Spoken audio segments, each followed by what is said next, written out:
अस्मद्गुरुभ्यो नमः।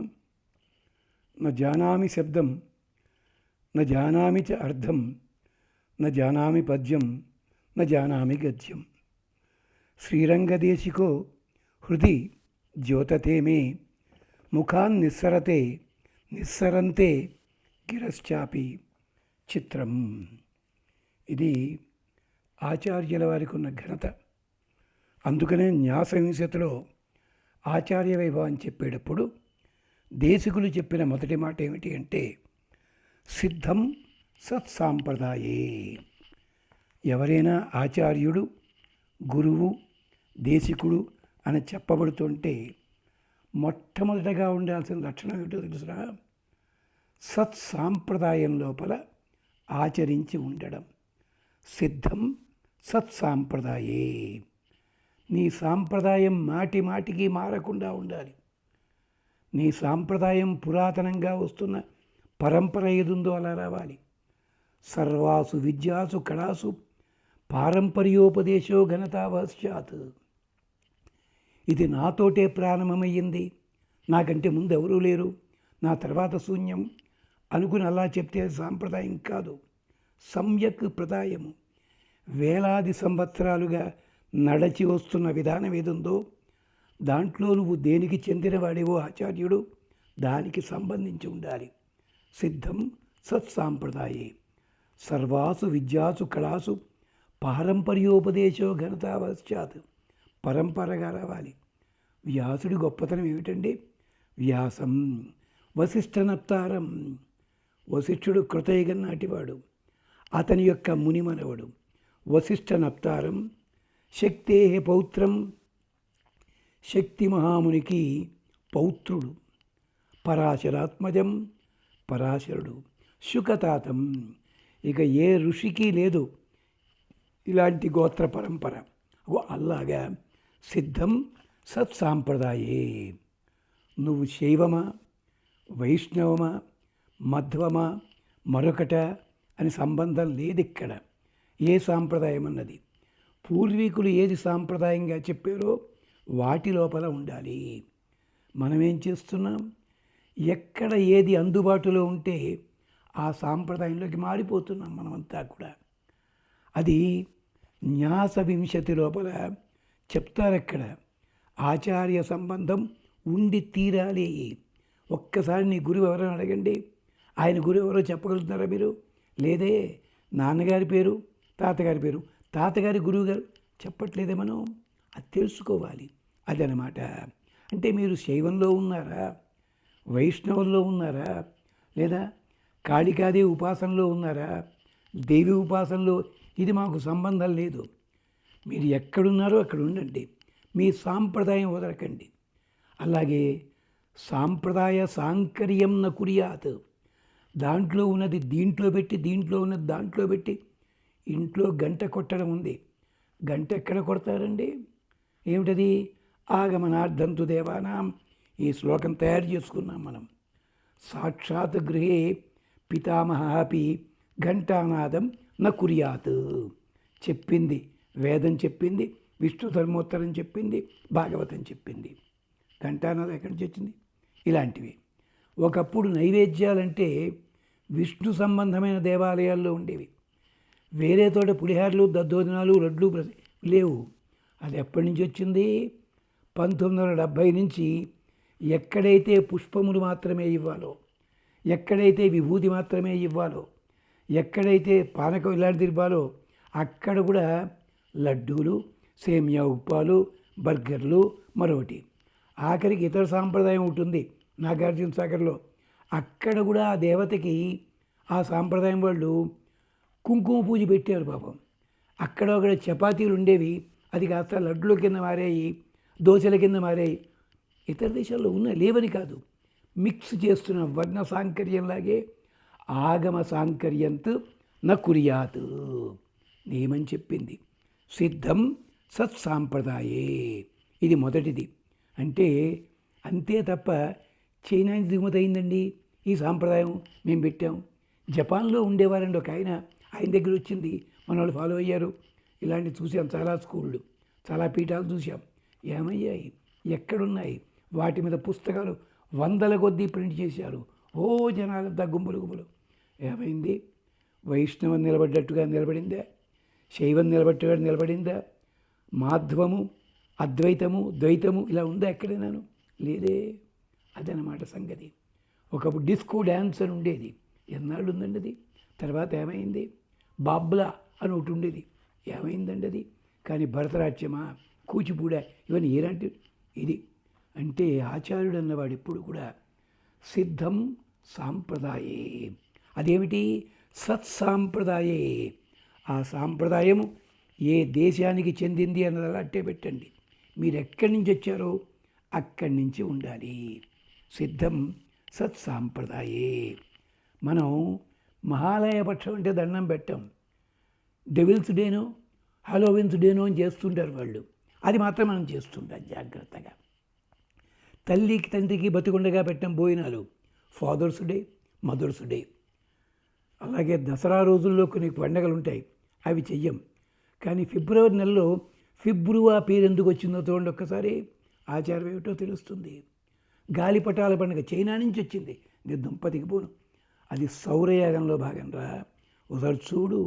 పతంగం అంటేనే సూర్యుడు. కట్టే దారం ఏమిటో తెలుసునా? దాంట్లో ఉంది ఏకాగ్నికాండలోను. గమనించండి. చలిమంటలు దానికి మూలం ఉంది వేదంలో. అదే వాళ్ళు అక్కడ చేస్తారు. మనం పట్టించుకోవిదేను. అలాగే స్నానం చేసేడు మంత్రాలు ఉన్నాయి, రుద్రాధ్యాయ మంత్రాలు. అవే మంత్రాలని అక్షరం తేడా రాకుండా షేక్స్పియరు మిడ్ సమ్మర్ నైట్స్ డ్రీమ్లోను, హ్యామ్లెట్లోను, మరో చోట జోలపాటల్లో పెట్టాడు ఆయన. My baby queen is sleeping, let the reptiles go away, let the scorpions old smite, let the venomous snakes leave the place. ఇవన్నీ ఉన్నాయి దాంట్లోనూ. చేత సాంప్రదాయం ఏదో అది తెలుసుకోండి, సాంప్రదాయం చెంది ఉండండి. అంతవరకు మనం శుభ్రంగా తెలుగు మాతృభాష మాట్లాడతాం. పొర్రపాటున ఎక్కడికో ఇతర దేశాలకు వెళ్ళగానే తెలుగు వాళ్ళతోటి మాట్లాడేటప్పుడు మనం మాట్లాడేటప్పుడు 100 మాటల్లో 90 ఇంగ్లీషు పదాలే వచ్చి ఊరుకుంటాయి. ఒక చోటికి వెళ్ళే ఉపన్యాసానికి mister come to the dais, you have to speak. అది పండితుడిని పిలిచే విధానమా ఏమిటది? వచ్చిన పండితుని మీరు పెద్ద పెద్ద బిరుదులు పెట్టి పిలవక్కర్లేదు, మర్యాదలుంటాయి. యజ్ఞం జరుగుతోంది, బూట్లు చెప్పులతోటి పోతున్నారు. ఏమిటంటే ఫారిన్ వాడికి వర్తించవండి. ఇదా సాంప్రదాయం అంటే? బాబు, గురువు అన్నవాడు సిద్ధం సాంప్రదాయే. ఇప్పటికీ నిజామాబాదులో, మహబూబ్ నగర్లో ఇలాంటి చోట్ల కొన్ని దేవాలయాలు ఉన్నాయి. అక్కడ పంచ కట్టుకుంటే తప్ప మగవాళ్ళని పంపించరు. ఆడవాళ్ళు చీర కానీ ఓణి కానీ అలా ఉండి జుట్టు ముడేసుకుంటే కానీ లోపలికి వెళ్ళండి. మరి ఇప్పటికీ అలాంటి దేవాలయాలు ఉన్నాయి. సిద్ధం సత్సాంప్రదాయే. స్థిరధియం, బ్యాలెన్స్ ఆఫ్ మైండ్. నువ్వు ఏ శాస్త్రం చదివావో ఆ శాస్త్రం మీద భక్తి నీకు ఉండాలి. వేరే శాస్త్రం ఉంది, గొప్పదే, చదువది, దాంట్లో ఉన్న విశేషాలు అందించు. అంతే తప్పించి ఈ శాస్త్రం అబద్ధం అంతా దాంట్లో ఉంది అనకు. తిరుప్పావే చెప్తాం మేము. తిరుప్పావిలో ఉన్న విశేషాలు వేదంలో కనిపిస్తాయి, చెప్తాం. అలాగే రహీం ఖాన్ ఉర్దూలో చెప్పాడు, అది తెచ్చు. అంతేగా రహీం ఖానే గొప్పవాడు అంటాడు ఒకటి, అది అక్కడ చెప్పం.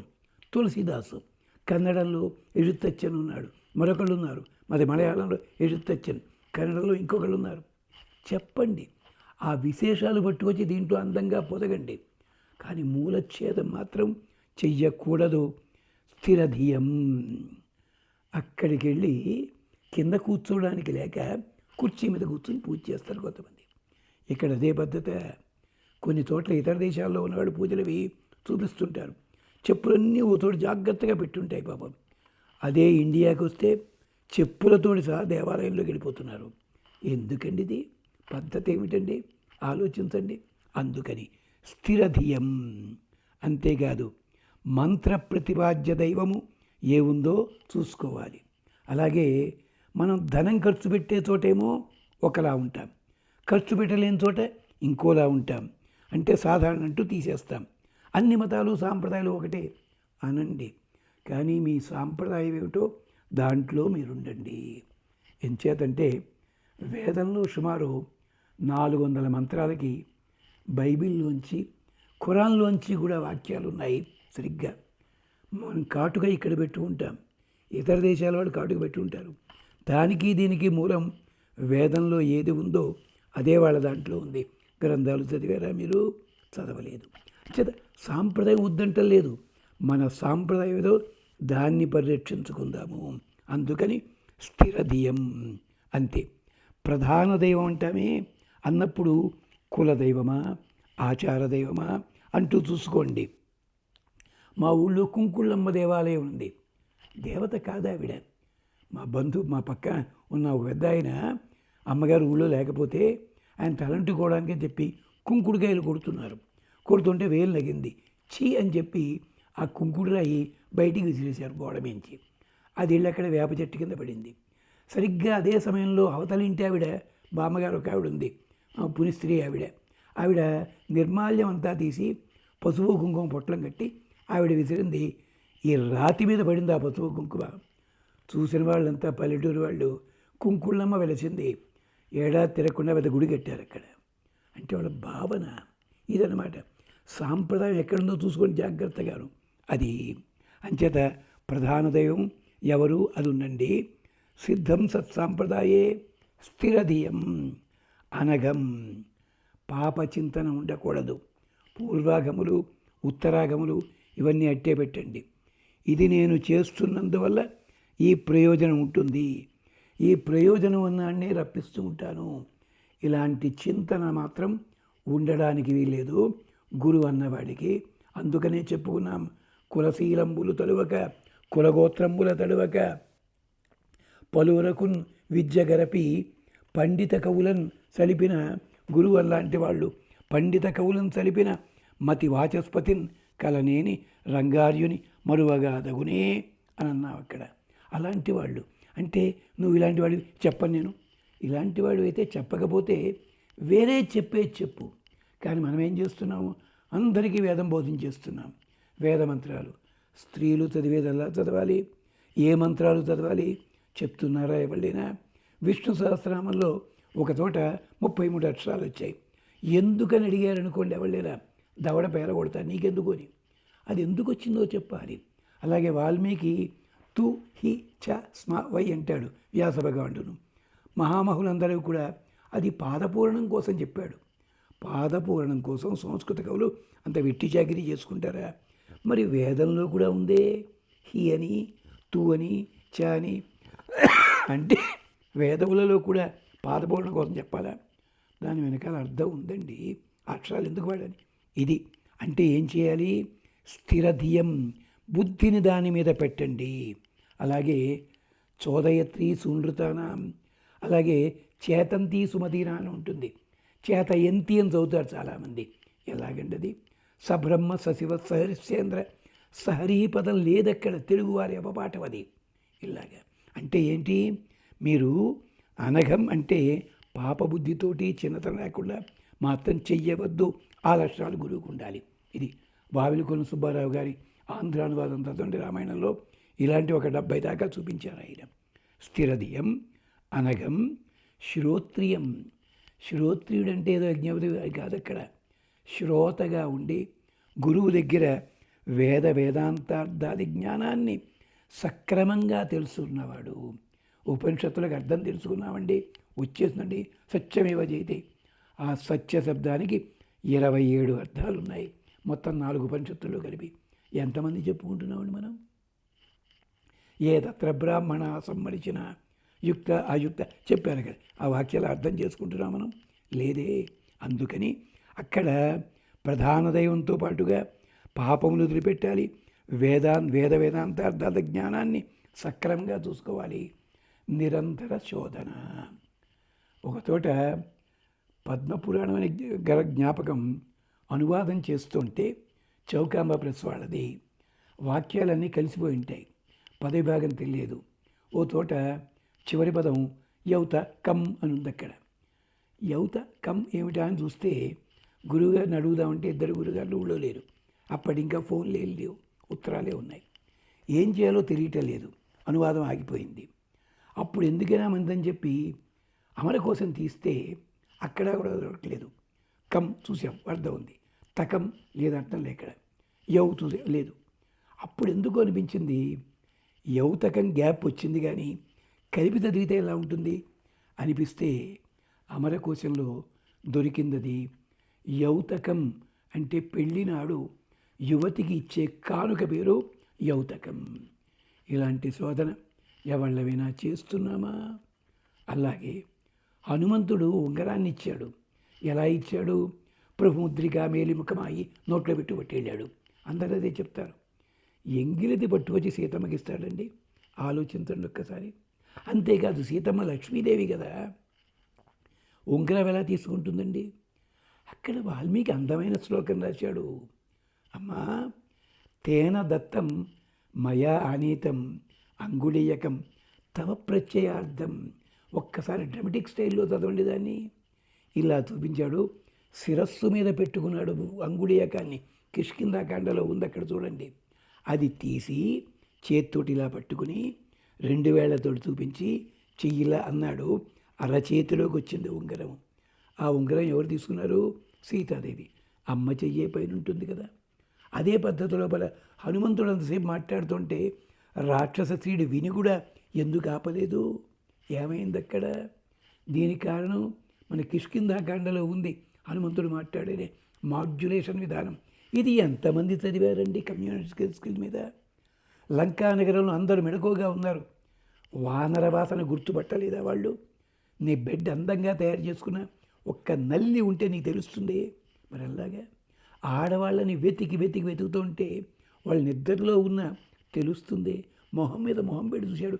ఎలా వెతికాడండి? ఇదేమైనా వ్యాఖ్యానం చేశారా వెళ్ళినా? ఉంది. వెనకటి రోజుల్లో పెళ్ళిళ్ళు జరిగినప్పుడు ఆడవాళ్ళంతా ఒక హాల్లో పడుకునేవారు. 3 ఏళ్ల కుర్రాడు లేచాడు. అమ్మ కోసం వెతుక్కుంటున్నాడు. ఇలా ఈ బుడ్డి కాంతిలో అమ్మ అమ్మ అంటే వెతుకుతాడు. ఆ అమ్మాయి పడుకున్న అమ్మాయి 18 ఏళ్ల పిల్ల. పెళ్ళయిందా కాలేదా, అందంగా ఉంటుందా, వాడికి అవసరం లేదు. మొహం మీద గుడ్డ తీశాడు. మౌనం కాదా, అలాగే వెతికాడు హనుమంతుడు. ఇన్ని రహస్యాలు ఉంటాయి గ్రంథాల్లోనూ. అలా చదివే గురువులు ఎంతమంది అండి! ఓ మహానుభావుడు ప్రఖ్యాతి వహించినవాడు సీతమ్మ చేత మాంసం వండించుకు తిన్నట్ట. రాముడు యుద్ధం 10 రోజుల కింద ఉపన్యాసం అయింది. పాపం అన్యాయం. అలాగా అంచేత పాప చింతన ఉండకూడదు. అనఘం అంటే ఏమిటి? తర్క విజ్ఞానము, వేదాంతార్థ విజ్ఞానము సక్రమంగా తెలుసుకోవాలి.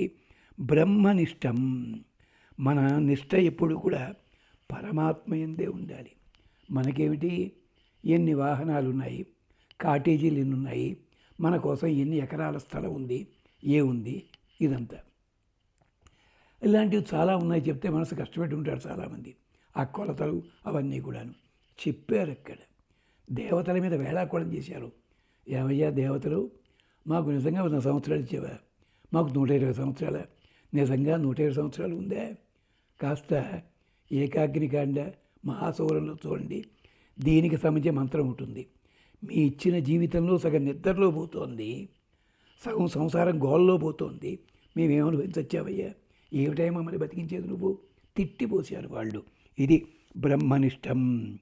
సత్వస్థం, ఇది సత్వగుణాన్ని అభివృద్ధి చేసుకోవాలి.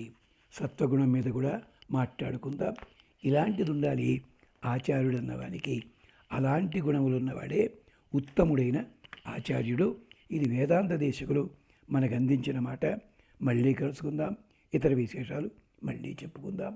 అంతవరకు స్వస్తి.